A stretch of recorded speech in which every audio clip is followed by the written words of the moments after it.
hibrid faffacaateeti biyya namaa keessatti xiqqeenyaa fi salphinni akka ammaati keessa jirtuu kun caalaan si mudachuu ta'a Oromoo.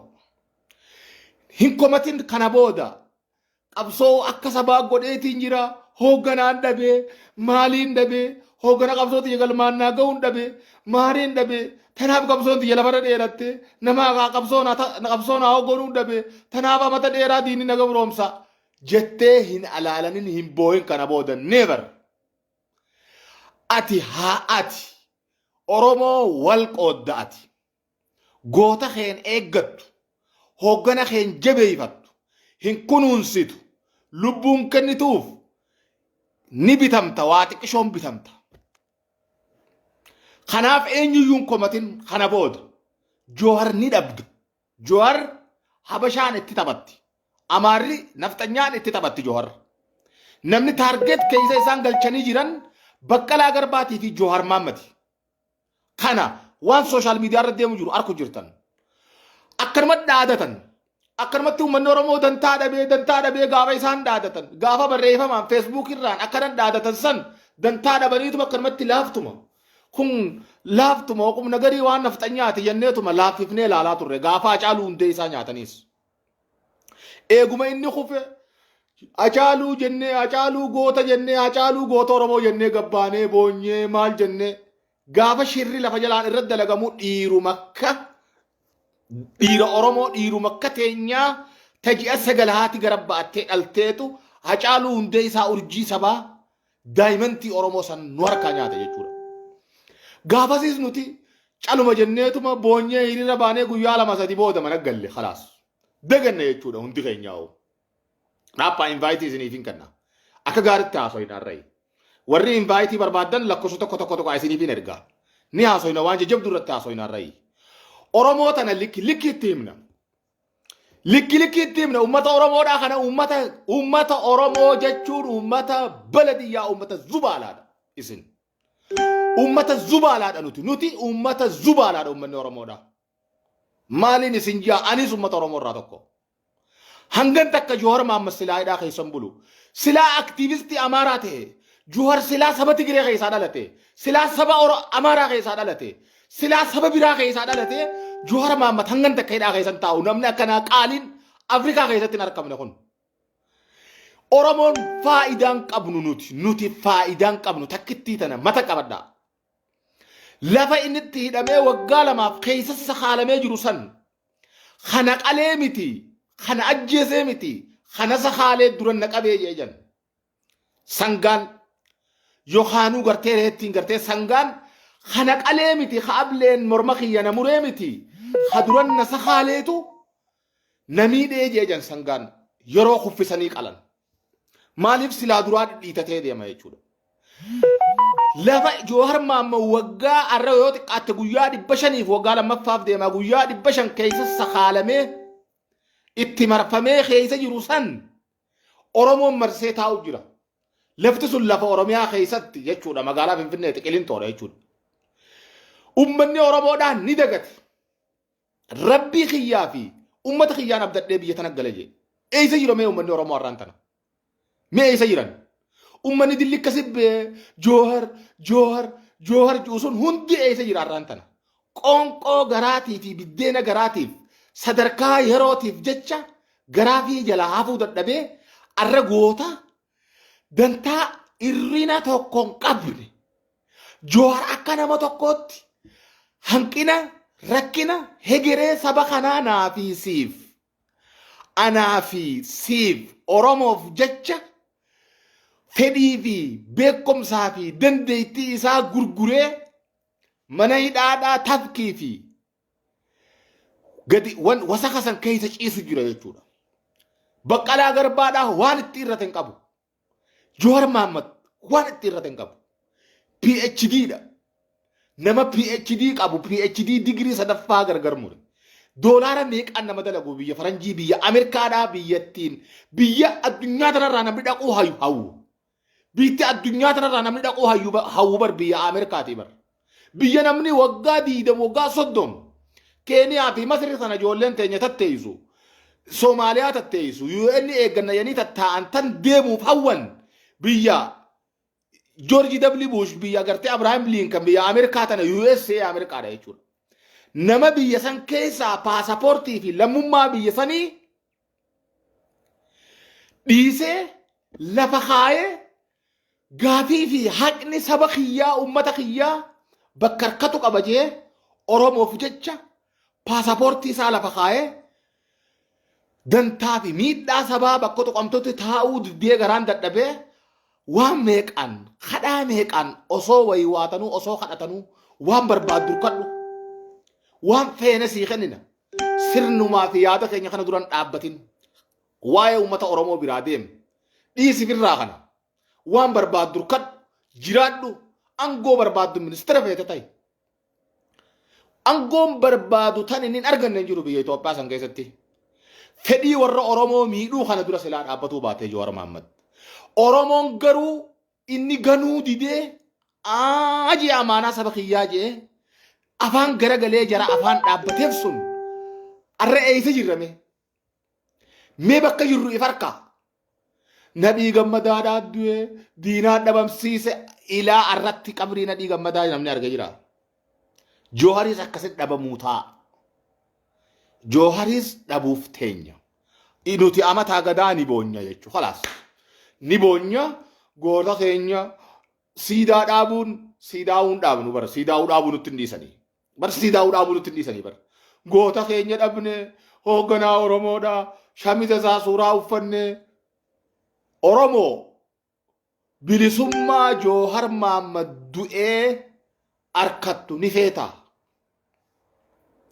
bilisummaan Jawaar yoo kute sittoltu ni jirti feeta ni ooyti bilisummaan liidarri Oromoo Maandeellaan Oromoo arra silaa Jawaar Mohaammed ala jiraate ummanni Oromoo kaffacee hiree tana ni mudata akkananni taana akkananni salphanna rakkina xixiqqishaa gaafa inni ala jiru hin mul'anne arranuu mul'atu jira rakkina kana amma keessa jirurra gurguddaa meeqa maaliif sabni tokko hooggana yeruma takka harkata hooggana saba tokko keessaa hoogganni yeruma takka baha amata hurnoota keessaa baha amata hurnoota keessaa sii bahaa dhufu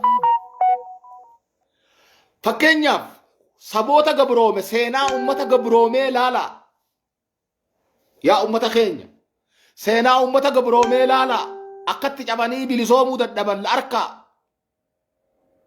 sabni hundi hooggana qaba hoogganni Oromoon ija mirgaa ija bitaa Oromoon kutaan kudha takka qomasaa tana keessa jirtu ka Oromoo ba'atee deemuu danda'u Jawaar Mohaammed Oromoon qabachuu hin dandeenye sabni tokkummaan qabne sabni waliin dhageenye sabni waan dabre yaadanne waan dabre irraa humaan baranne waan itti addeemu tilmaamne hooggana isaa goota isaa qabachuu hin danda'u Jawaar habashaan halkanii guyyaa hamammootee nyaachuudhaaf impaayirri Itoophiyaa Jawaar Mohaammed nyaachuudhaaf Baqqalaa Garbaafaa nyaachuudhaaf hamammootu jira mana hidhaatti osoo komishinarri hoogganni mana hidhaadhaa quban qabne ilmaan dhaloota Tigraay ilmaan dhaloota Amaaraa khagartee Tamasgen Xuruneetiin hoogganamu qaamati haa olaana jechuudhaan halkan mana hidhaa marsanii cabsanii seenuuf yaaluun maali nuti miliyoona 60 fi jenna amma dhugan nuti miliyoona 60 Oromoon gudda Oromoon goota jenna fudhatamaa kun gochi kana Oromoon goota jechi jaamu kun fudhatamaa akka kanatti immoo hoggaa laalla jechuudha ni bitama ummanni Oromoo ni bitamna mee namni dilli kun keessaa bahe hoogganoonni dilli sun hidhaa jiru ol garagalee kaaniin namni dirquma waraana kaanis namni dirquma waraana kaanis maallaqa irraa guuratan kaanis manatti kaanis chaasaa fi shugutii takka takka harka kaayanii bitanii qabsaawaa guddaa hiree tana isaan muti qeeroon irra jaamtee kabajaan godhamtee fi waamee kennamteef tun sochii Joohar godhee fi tartiiboo inni qabsoo'eeni injifannoon tun dhufte. Injifannoo tana fudhatanii tanarra wallolan abbaan injifannoo san fide hirriibatti dhabe saba kana jaare osoo hidhaa jiru. Galanni mooyyee darbaa ta'ee jechuudha.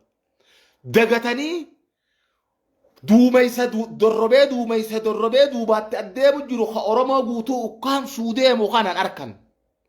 Ati bara waggaa meeqa gootan qabnu qabsaawaan maa keenya nu jalaa kute qabsaawaa keenya dhabne way seenaan abaluu ni yaadatti way abaluu way qabsaawaa kana kanuma fatarreessuudha nuti kanumarraa haasa'uudha abaluu goota kana seenaan ni yaadatti nadhii gammadaatis ilaa arra bakka inni itti awwaalame namni beeku hin jiru namni numa du'a namni ilaa arratti jechuudha. Jooharii fi Baqqalaa Garbaa akkas godhuudha fedhan. Yaa Oromoo goota nama kee jabaa ati hin beektu diinni immoo si caala beeka. Nama kee jabaa kee ati hin beektu nuti hin beeknu yaa Oromoo diinni immoo nu caala beeka. Akkatti saba guddaa tokko facaasanii cabsanii itti dukkaneessan hooggana yoggaa keessaa fuudhan yeroo ija dhaamsan ballaa duudaa humaan hubanne katoltuu fi hamtuun beeyne qofaan walitti hafaa jechuudha. Sanulii akka barbaaddeef fe'atta. Ha garaa bitamu garaa waan barbaadu dura buufteeti. Ha dubbiin tun akkamitti akka inni hidhatti ragaan rabba'u ukkaamsu walin rabbittee waliin cafayita saba san yeroo gabaabdutti laamsheessuun sin dhibdu jechuudha. Fakkeenya uummata Kurdistaan fudhadhaa. Uummanni Kurdistaan hoogganaa isaa Turkiin fuutee erga Abdallaa Ujulaa nama jaamu Keeniyaatti ajjeefame. Mana hidhaa Keeniyaa keessatti Keeniyaadhaa butame. Turkii kenname. Eega guyyaa san du'e Kurdistaan tuun Suuriyaa keessa facaate tuun Turkii keessa jirti tuun Iiraan keessa jirti tuun Iraaq keessa jirti jechuudha. Uummanni Oromoo hiree akkasiitti deemu jira jechuudha. Maaliif? Hooggana sabni tokko sabni hooggana isaan eegganne hooggana isaan tiifanne nama ta'ee mul'atuu hin danda'u jechuudha. Nama isaaf jecha barnootaa fi sadarkaa fi qabeenyaa fi jiruu sadoo meeqa gadhiisee isaaf jecha biyya isaatti gale isa abdatee saba kiyyaa fi rabbiin abdadhe ju'u mana hidhaa keessa taa'isee guyyaa 500 mana hidhaa keessa hoogganni isaa taa'uun kun xiqqeenya Oromoo miliyoona 60 matuuti jechuudha. Kun salphina jechuudha. Soo kanaaf ifiiji lubbuu teetiiji jireenya keetiif ji yoo akka sabaattiin jiraadhee nama tahee jiraadha jette. Garaagarummaa fi alaanala waan xixiqqoo kana dhiisi. Yaa Oromoo karaa tokko deebii fuula tokko qabadhu waan qabdu jabeeffadhu. Ibidda hamaa sirratti addeemu jira. Ibidda hamaa nurratti addeemu jira yaa ummata keenya. Cal jettaniin tattaa'ina. Joohar Mahammad Baqqalaa Garbaa qabsaa'onni mana hidhaa jiran sun bahanii wareegamanii sun carraa isaaniiti. Suni carraa rabbiin isaanii qooti. Garuu sun komii ummata Oromooti beeki. Komii ummata Oromoo rakkina ummanni Oromoo nuti qabnu ni mujjira. Sigalee? Mee shersher godhaabo. Shersher godhaame. Komii hanqina ummanni Oromoo nuti qabnu ni mujjira. Sanii ni mujjira. Sanirraa hin haasa'u jira beekadhaa. Malee ummata Oromoo gane nuu Joohar Mahammadii fi qabsaa'ota Oromoo kanuu jecha fedhii isaanii jala deemuu dhiisee mirga sabaatiif jecha barjoolleen arra waamee qabarreessitee akka garaa dhiibdee hooggantoota jettee biiroo keessa yaatu arra aangoon itti kennamte V8dhaa fi chaasaayyaa akka qabsoo Oromootti hanjamu kun walakkaamii bar rubuu Joohar Mahammadin ga'anii bar rubuu Baqqalaa Garbaan ga'an rubuu Koloneel Gammachuu Ayyaanaan ga'an silaa jarri kun jara garaaf deemu ta'an silaa jarri kun jara garaaf bitamu waan fedhii gabroonfataan fedhu hayyamanii dantaa sabaa dhabanii silaa jarri kun walakkaami rubuu isaaniin gayan ture jechuudha. Sadarkaa fi angoonis hireen tun isaanuu dhaqqabdu silaa isaanii achitti isaanii kan namtee dhumte jechuudha. سوغناب هيرين جوهر محمد غرا ربي تنقبو ملي تغرا المنما تنقبو غرا أورمو تنقبو أمتي جرت يجول أمتي جرت غرومو أورمو ربي وجنجر أكنمان سبا ييسا تقوم مان كمني أمتا ولن دغيني أمتا حاسدما وليادو خوال قوقودو خوان تتقو ولي بيتمو خنا ربي نغرو كسالالو ربي ندن دمچيس بيرد ابت ربي مالك وان اني اتحاد اجروف وان اني اتحاد سينف ربي اني بيخايتو لبو نما هر كلمه نما جرتو اجيسو دندن akka oromootti akka keenya du'e malee akka rabbiitiin ajjeesuu hin danda'an. Maaliif seenaa addunyaa keessatti yoo deebine gartee nama Fidel Castro jedhamu Ameerikaan teeknooloojiin guddatte nama Fidel Castro jedhamu Ameerikaan teeknooloojiin guddattee bal'atte ajjeesuudhaaf taraa 70 ol yaaliirra godhan. Hin milkooyne garuu. ربيني ملكيسني يرى ترباتمي أول يالي رجودا أكيني دو أكيني كابامي أجيفمو يرى ترباتمي أول أمريكان يالي رجوته هتميل كاودا دبته مستر مانديلان وقا ديدا مي تربة دتشي يلتي دمي سرنا بارتايدي ومتا أفريقيا خبا ومتا أديد أنغافا فالمو قبه وقادي دمي تربة بودا أفريقيا خبا بلسباسه هنگا نوبل برايز بدا فموت الدنيا رمولته بيسالي الدنيا رمولته يجودا ربي سنتو هيو في غوتك أرو سباقنا وجنجرا يجودا سبنخن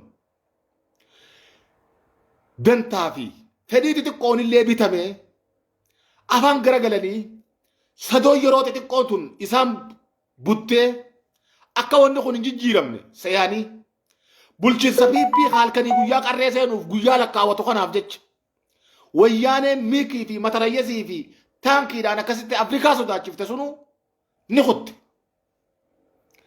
نما خط يسينو نما خط كايرو مورما كوتشيس بولشي سا غويا لكاوتو خنا أفجج obboleeyyan fi qaqqaaliiwwan sabaa warra qabsoo sabatanaa asiin ga'e warreen dagatee gartee akkuma sareen gurra fiidhaa foon osoo fiduuf jiranuu gurra dura keenyaan foon dagattee gurra fii nyaattee je gurra sii nyaattee je hayyuun Oromoo Profeesar Mararaa Guddinaa isaanillee qeeqarraa qabna Jowaar hidhaa jiru qabsaa'ota hidhaa jiru haa aggaammii meeqarra gaggeeffamtu kana akka paartii kaafaa'otti ibsa tokko baasuu dhabuun isaanii dogoggora jechuudha.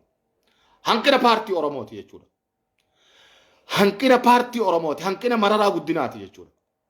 Osoo hidhaan jirre, osoo ala jiru, Daawud Ibsaa waan irra ilaalan hin qabu hidha jira. Inni osoo ala jiru akka paartii kaafaa'ootti hooggana isaa, miseensa isaa, qabsaawaa sabaa, qabsaa'ota gurguddaa hidhaa keessa jiran kayaalii tuffiin meeqa. Aggaammiin meeqa ilmaan nafxanyaatiin irratti yaalamaa jirtu osoo arkan ibsa waan kanaa baasuu dhabuun ibsa ejjannoo baasuu dhabuun dogoggora isaaniiti. Soo kanaaf ilmaan ayyaa ilmaan Oromoo rabbi qabna. Oromoon rabbi qabdi. Namni rabbi qabu immoo waan dhabe hin qabu. Maaliif wanni isaan yaadan wanni abiyyi ilmaan nafxanyaatii wajjin godhuuf yaade fashalee jira. Alhamdulillahi rabbil alamin. Dhibba fashalee jira. Oromoon ni milkooyti. Hin milkooytu. Kuni fuuldura keenya waan jiru. Yoo nuti jabaanne ni milkooyna. Yoo nuti jabaanne, yoo nuti tokkoomne, yoo nuti qabsooyne, yoo nuti dalayne, muddii hidhanne ni milkooyna. Yoonuti saba Tigree miliyeena jaha. Saba Tigree miliyeena jahaatu Itoophiyaa miliyeena 110 akkana goggodhee barboo. Miliyeena 110 akkana goggodhee bar akkana. Walli isaan isaanii manguddoon isaanii qabsaa dubartiin isaanii hundi isaanii warreen moodorlistoon isaanii warreen faashina babbeeysisu hundi bara. Baddu bira gurguddaa Tigree kadaaba Tigree gurguddaa sammataarra kaatee akkanuma wooma babbeeysisu. Barsanuu santu barsadoo fi waan qabu san firraa gannaqee dachii saaraa akka biyya Arabaa dhagaa hamaa Tigraay san seenee gaara Tigraay san keessa galanii hooggantoonni gurguddaan Tigraay warreen biliineera ta'an biyya tana saamanii qabeenya meeqa qaban baankii addunyaa keessaa ummata isaaniitiif fi saba isaaniitiif jecha fishkaa afuufanii diaspora Kanaadaa fi Ameerikaa jiru qananii sadoo faranjii san dhiisee biyya galee hidhatee wal hidhachiisee wal dammeessanii Itoophiyaa miliyeena 110 sangaa Arsii irraa deemu Harargee irraa deemu Oromiyaa guutuu irraa walitti qabamee deemu sangaa raayyaa ittisa biyyaa jedhanii aboo rabbi sodaadhu wajiboonni hafe Arsii keessatti sangaa way hafe Harargee keessa way sangaan hafe qabeenyi ummata keenya bar matatti kuma 3 kuma 4 qotee bulaa uumaan qabna irraa guuranii bar nama miliyeena meeqa kana jechuudha. Qabeenya dilasaniin diroonii meeqa qabeenya meeqa itti dhangalaasanii dachii rabbii dirooniidhaan rasaasa meeqaan ittuma yaati.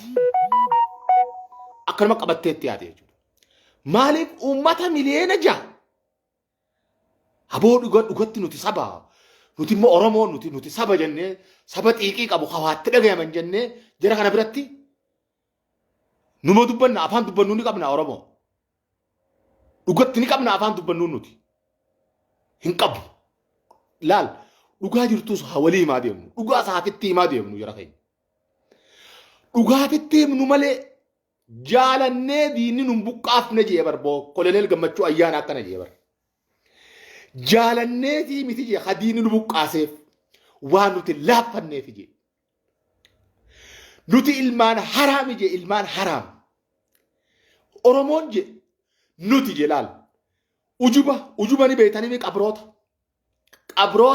Finfinnee ha qabrii maccaaf tuulamaa ilmaan Oromoo ha maccaaf tuulamaa lafa Finfinnee irraa doozarii lafee isaanii buqqaasee nafxanyaan buqqaaftee laga Hawaashi deemutti naqanii layni sun lafee isaanii reefa Oromoo ha awwaalame biyya abbaa isaanii irraa fuudhee laga Hawaashi naqee layni Hawaash fuudhee mataa haraatti shankooraa fi burtukaanaa fi muuzatti oomishanii muuzaa fi burtukaanaa fi shankoora jalaa sukkora baasan shaayin dhuyna muuza nyaanna burtukaana lafee abbootii teenyaa biyyee lafee abbootii teenyaa jalaa dhiqee achi burtukaana guddate nuti deebisnee nyaannaa jee koloneel gammachuu ayyaanaa nuti nama dhiiga lafee abbootii fi nyaatu nuti ilmaan haraami nuti namaa miti jee dhugaa isaati jechuudha nuti ummanni miliyeenni 6 jaaree laal warri PP deeggartuus warri PP deeggarrees waboonis kaafaa'oonis wanni fedhe quudhaaf laal ummata Tigraayiif quudhaa jala sararaa quudhaadhaaf fakkeenya irraa fudhadhaa akka Oromootti hin dubbatu jira beekaman waan feete ta'e feetu PP ta'e feetu kaafaa'oo ta'e feetu waboo ta'e waan feete ta'e akka Oromootti ummata Tigraayi dhugumatti ummata laafaa miti ummata. Wanni laaftuun irratti hin dalagamne, shirri laafaan irratti hin dalagamne, lolli laafaan irratti hin banamne. Ummata hulillee cabuu miti ummanni kun. Bara amma ummanni Tigraayi bar bilisoome bari bilisoomsanii bar. Tigraayi keessa maaltu jira amma? Obaasaajoon namichi Aljeeriyaadha. Kallattiidhaan masaraa maqalee dhaqee Dabrasiyoonii wajjin ta'anii Dabrasiyoon Gabra Mikaa'elfaa Geetaachoo Raddaafaa wajjin magaalaa isaanii guututti keessatti wanni Tigree yaa'u jirtuuf bar nama qe'ee teenya dhufee nu fixe shamarran teenya gudeeti qaruuraatti caccabse dubartii teenya gudeeti nama meeqa wali qabee qabeenya keenya caccabse bakka inni irra taa'ee shira inni irra nu dalagaa ture sanitti dhaynee galaafannee likki galchinaa jalaa nafnuufi itti deemaa jiran malee bar Tigraay bar bilisoomte gaafa ariitee pippii baafte bilisoomte barisiin. Ummanni faayidaa hin qabne hamalaa fi tooftaadhaan Oromoo tana walafaan deebisee bara meeqa umrii dheereeffatu uummata Habashaa faadha. Zarraab sa'aadii mee Rabbi wallahi ummata faayidaa hin qabne ummata gadi galoo ummata kanaa wajjin Abiyyi elliitiifis Oromoo dhiisee ummata kana jala fiigela. Ummata Amaaraa kanarra silaa Tigree san qabate Abiyyi bulchiinsi isaa kunis ni kabajama. Oromoo tanallee silaa akka barbaadu godhe nullee gane nama jabaa wajjin nu gane. Amaara faayidaa hin qabne haala gabbahuu sodaatu haala kan pooppatti udaanu kadu aduun gadhiinaan ala gabbee fincaanuu sodaatu. Ni beeynaami. Ummata kana illiitii ummata kanaa qabatee ummata kana nama se'ee siidaa jara kanaa jaaree waan feetaniin isinii ta'a. Waan barbaadan jee siidaa jara kanaa fuudhee Oromoo irratti ol baasee arraan tana muummichi ministeeraa waajjira gadhiisee ni lola jee deemu maraataa diroonii bar fayyaan qabu bar maraataa diroonii fi dirooniin Duubaay dadhabde waan eeltiraan guutuu hin dadhabde ummata dhagaa nyaachaatti yaa'u bineensaa bar ummanni ummata Tigraay jechuun bineensaa bar ummata akka bineensaa yaa'u. Hadheebuu fi ibidda sodaan ummata kanaan tooftaatti miliqu qabsaa'ota Oromoo kana mana hidhaatti fixuu deema. Yaa jara keenya shiraat dalagamuu deema shira biraa haaree oowwaa Oromoo irratti dalagamuu deema. Joohar Mahammad biyya tana guutuu itti haajama. Nama biyya tana gabbahu jaaru na duuba gaaharreen ankunnaan na duuba marginidha bar. Na duuba marginidha jechuudha. Wanni inni deemuuf tana garuu rabbiin keessa jira rabbiin keessa jiru amaanaa haqa laffaati saba kanaa cunqursaa roorroo ummata kanaa rabbiin nunni ayyamaa uumaa isaati nutiisi rabbiin nutti ilaalu garuu kanaaf Tigreen dhufte biyya teenya seenuun isii waan hafan qabde. Tigree duraan dhabamte seene maqaletti gaafama inni gartee diqootii goone maal janii ibsi meeqa bahee diroonii fi waraana eeltiraasanii fi diroonii Dubaayii waraana Soomaaleeti sangoota dila san akkasii arsiifan arge keessaa walitti qabanii itti fe'anii akkasitti dhawan san waan guyyaa san baddee Tigreen dhabamtu seene. Wanni gaafa san hin batin tadhilaa kun uummata bira siinaa gahu jirtu. Rabbi sodaadhu biyyasii guutuu dhuunfattee ilaa dabranii naa seente tu waan baduun qabdu. Tuni maaliif nama badaa jiruu fi nama jabaachaa deemu jiru nutis laalleetuma garra jechuudha. Ka siyaasa beekuu fi ka siyaasa hin beeknes dubbiin numa galteef jechuudha. Waan ijoollee xixiqqoo guuree dura gannaqe sangaa uummata keenyaa walitti qabe qabeenya uummata keenyaa meeqa walitti guure dadhabe amma dubbiin dhuftee gaa isa bira geessee niin deemaa jee lafaa ka'uun bakka seenu dhabuudha. Dubbiin jabduun dirree lolaa sanirra 4 kiiloo keessatti harkaa isa qabaachuudhaatu mul'ata jechuudha.